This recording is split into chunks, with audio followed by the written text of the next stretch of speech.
again there, weaving friends. Yeah, I'm starting another project. And this time it's not another scarf like the last few videos. It's going to be a shawl. And it's a cotton thread. I'll show you the name of it in a little while, or maybe I'll put it in the description because I don't have the label right here with me. And I'm just lashing on to the back now. Kind of bright behind me because even though it's a cloudy day, we had some snow and the light is reflecting in through the windows. So I showed you, I think, this lashing on process again a couple of videos ago, doing it again. But so I made this 17 inches wide. It doesn't seem real wide, but this is going to be one of those L or V, depending on what angle you're looking at it, shawls. I have done these before, but it's been a few years. And I stumbled across this yarn at the local yarn store, Icon Fibers. I've mentioned them before too, I think. Get this knot out of there. They're a little more expensive than some of the online places I buy stuff, but I really like the idea of supporting a local business and having the ability to just go in and look at the fibers that they've got and the yarns and stuff and say, oh geez, that looks nice or that feels nice. And so I'm willing to pay a little bit extra for the privilege of being able to actually see and feel what I'm going to use rather than just guessing at it from a web page. Although, yeah, I know that when I've bought off the web, I've very often bought the same things over and over again, so I do know what they feel like. But that somewhat limits my ability to experiment. So here I am doing one that's a little bit more of an experiment. And gonna have fun with it. This is a little bit thinner than yarn than I've done with this double weave L-shaped shawls before. So who knows, it may turn out to be either not enough threads per inch or a very drapey fabric when I get done. I don't know, we'll find out, we'll see what happens.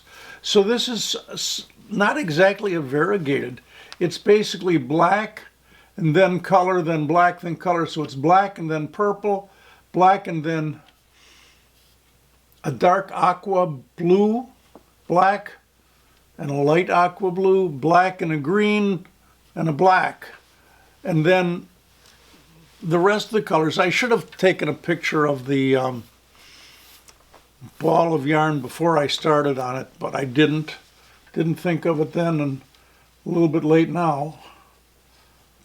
But the next colors are going to be orangish and reddish and yellowish, something like that. You'll see when I get a little bit further on what it's going to look like when I get to doing the warp, or not the warp, the weft on the front.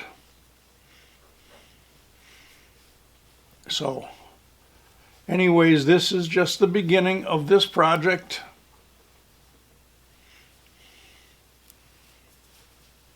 And there we are now, lashed on. I'm going to do my usual bit of extra tying on, which is really especially important for this because of it being the double weave, where I'm going to have to come back and cut every one of these off eventually to make the back, the joined part. So really important that I get this tight. So that's the start of this. I'll show you more as I get farther on, of course. This will probably be 2 videos long. I'm only guessing at that. So that's it for right this minute. We'll come back and do more in a little while.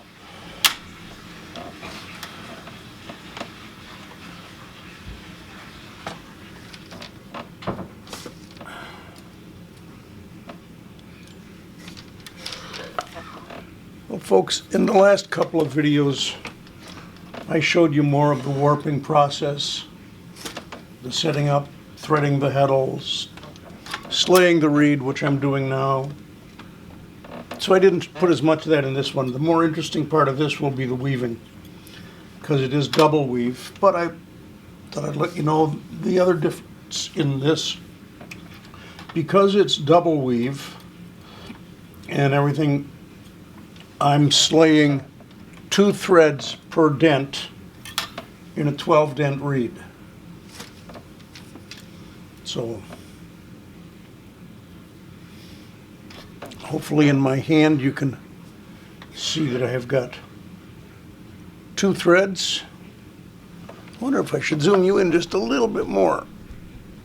Wrong way. There we go. 2 threads into a single dent.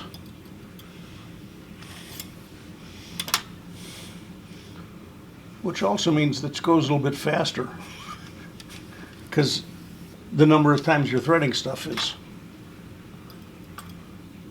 cut in half because you're doing them 2 at a time. So here's my threading process, my slaying the reed process. Nothing unusual or fantastic about this. Again, I'm just working my way through it, and you will see more of this after I get to having started the actual weaving. But I thought I'd bring you in just for a moment into this to let you know that, hey, it's just like the, look at, can you see here, this one, it's blue up here and black down here, and they didn't knot this, and it's not the same piece of thread. They basically spun the 2 threads together and added what looks like a little metal filament in with the threading together to make it seem like the same thing. I don't know if this is going to hold up and be strong for a piece of warp thread or not, but I'm hoping it will be.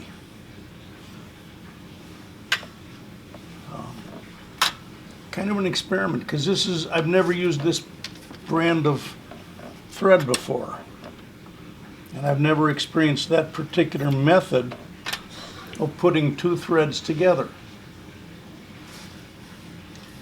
If I start swearing at the yarn as I'm tightening this because I have a bunch of broken warp threads, I'll tell you. And if it works great, I'll tell you that too. So, okay, while you've been watching, I have threaded 1 inch in the reed, which is 24 threads, because this is 12 threads per inch in each of the 2 layers of double weave. There's that one tied off. There we go. I'll show you more when we get to actually doing some weaving.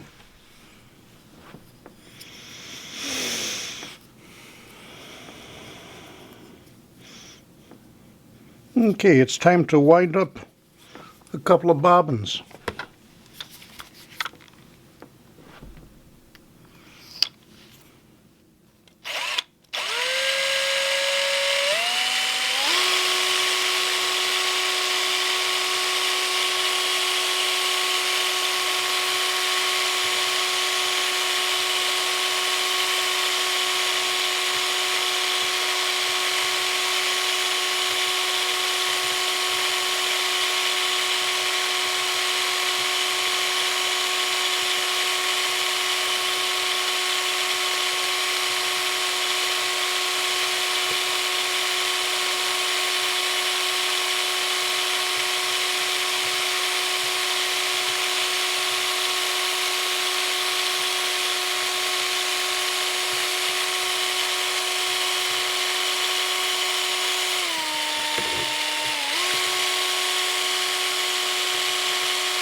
I think that's enough. Before I actually start showing you the weaving, I want to show you just a little bit about how I designed this, how I plan for this 2-layer weaving that will become the front halves of this shawl. So first let's take a look at the threading of the heddles. This pattern is 2 layers of plain weave, and the way I've set this up, I've got shaft number 1 and shaft number 3 controlling the top layer, and shafts 2 and 4 controlling the bottom layer. So my threading is just a straight draw. 1, 1, 2, 3, 4, 1, 2, 3, 4, etc., all the way across the loom. Then the tie-up, before I go into the tie-up, let me just mention the treadles I'm using. I have a 12-shaft, 14-treadle loom, and I'm only needing 4 shafts for this pattern. But rather than treadle with my feet all the way over to one side of the loom, I have centered the tie-up on the treadles in the center so it's more comfortable for my feet. So I'm using treadles number 5, 6, skipping 7 and 8, then treadles 9 and 10, and I'm using treadle 12. Treadle 12 is tied up for shaft 1 and 3 to be raised. And what that does is it raises the entire top layer away from the bottom layer, which is on shafts 2 and 4. That's just, I use that to check to be sure that I haven't made a stupid mistake and locked the layers together at some point where I don't want to. Okay, so as I'm weaving, when I press on treadle number 1, or excuse me, treadle number 5, shaft number 1 gets raised. So now I have raised 1/2 of the threads of the top layer. The bottom layer, shafts 2 and 4, did not get raised, and shaft 3, the other half of the top layer, did not get raised. That leaves me a shed that I can put a weft through on the top layer. Then I treadle then I push on shaft number 6. What that does, it raises shafts 1 and 3 to lift the entire top layer out of the way, and it raises shaft number 2, which is half of the bottom layer, leaving me a shed that I can throw the shuttle between shaft 2 and 4 for the bottom layer. Same concept is true for shafts 9, getting me a top layer, and shaft 10, getting me a bottom layer. Okay, so this is the setup of the loom for doing 2 independent layers of weaving for this project before I join the layers together, which we'll put into the second video in this series. Okay? Now let's just take a look at the actual weaving. I'm still working on the weaving of the 2 parts of this L or V-shaped shawl. If I step on this treadle, the one, you can't see which treadle it is, but the one on my far right, using my right foot, when I go through, I've got the two layers totally separate. And you can see here, when I pull this back, I'm still in between the two layers. So there's my proof that it's double weave. Now we'll just, and I'm doing 1,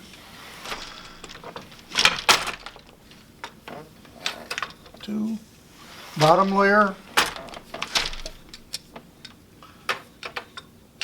top layer, bottom layer. And it's easy to not get them screwed up because I'm using a different color shuttle. The light shuttle is the top, the dark shuttle is the bottom.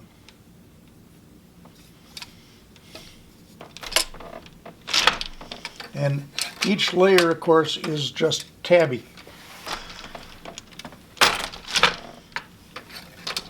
So we'll show you a minute or two worth of this weaving, and then I'm going to continue on without the camera for a little while. I thought for showing you this, I would use a brighter color instead of the black, just because it'll show up better. Or at least I hope it will on the video with the contrast.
Well, that's enough for now.